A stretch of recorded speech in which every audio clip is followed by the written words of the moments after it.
Don't forget to subscribe and leave a comment on this video saying I subscribed. Let's get into it.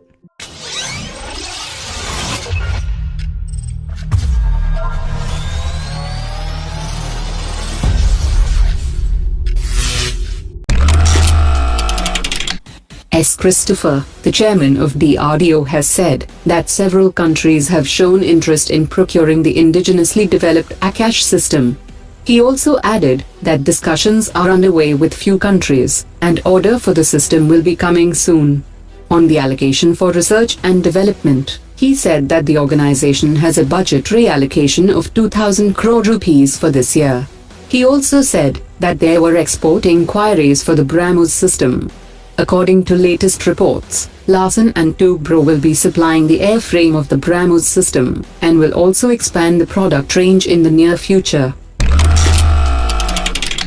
Seeking to establish a hotline with China, India wants a status of equality in this regard, as it wants that the Indian Army headquarters should have the direct communication line with the headquarters of People's Liberation Army, and not with any regional command.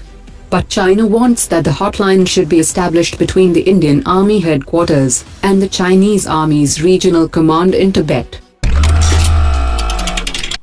Hindustan Aeronautics Limited has asked the Defence Ministry to consider its indigenous helicopters for the requirement of 111 naval utility helicopters for the Indian Navy.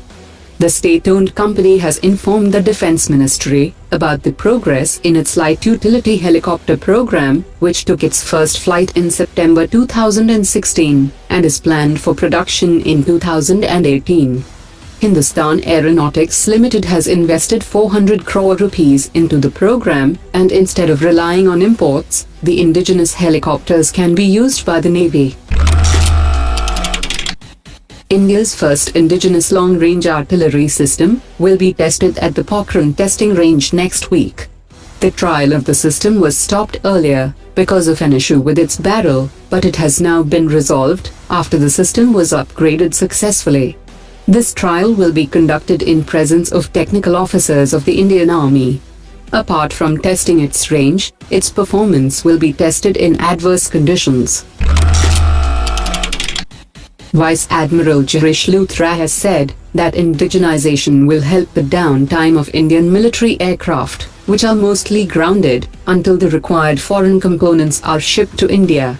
Indigenization efforts should ensure that the right spare part is available at the right time, and it must begin earlier in the life cycle of a platform after its induction. A senior US diplomat dealing with political and military affairs is to visit India later this month to seek ways of boosting military sales and to discuss the Indo-Pacific strategy. Since 2008, US-India bilateral defense trade has increased from $0 to $15 billion. India and US are looking to schedule their 2+2 dialogue in July 2018, after Mike Pompeo takes charge as the new Secretary of State.